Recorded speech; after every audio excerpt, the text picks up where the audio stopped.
আগামীকাল চীনের বিপক্ষ কি হাইলাইন ডিফেন্স খেলবে বাংলাদেশ, যা বলল বাটলার।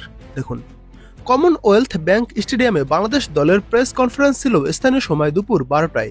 চীনের প্রেস কনফারেন্স একটু বেশি সময় ধরে হয়েছে, তাই বাংলাদেশের প্রেস কনফারেন্স শুরু হয়েছে মিনিট 15 পরে।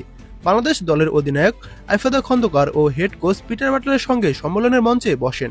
বাংলাদেশ গ্রুপে রয়েছে শক্তিশালী চীন ও উত্তর কোরিয়া। দুই দলের আক্রমণ ভাগই বেশ শক্তিশালী।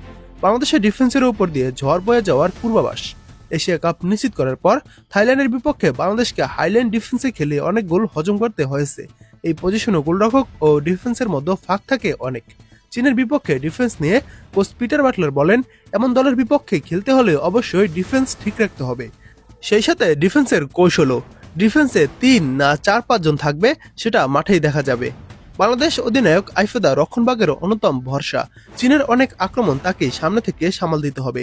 কোচ বাটলার সরাসরি হাইল্যান্ড ডিফেন্স নিয়ে কিছু না বললেও অধিনায়ক অবশ্য বলেন, আমরা এখানে বেশ কিছুদিন ধরেই অনুশীলন করছি, দিনকে দিন অনেক উন্নতি করছি, আমরা হাইল্যান্ড ডিফেন্সেই খেলবো, যা খেলে এসেছি।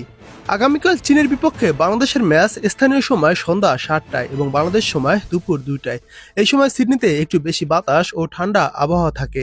সেখানে সন্ধ্যায় খেলা হওয়ায় ফ্লাড লাইটের আলোয় খেলতে হবে ঋতুপর্ণাদের। বাংলাদেশ সিডনিতে 1 সপ্তাহ দিনের আলোয় সকালে অনুশীলন করেছে। এ নিয়ে বাটলার বলেন, এটা কোনো সমস্যা হবে না বলে আমি মনে করি। আমরা জুবলি স্টেডিয়ামে যে মাঠে অনুশীলন করেছি সেটাও অনেক ভালো। বাংলাদেশ নারী ফুটবল দল অনেক সাফল্য এনেছে গত কয়েক বছর।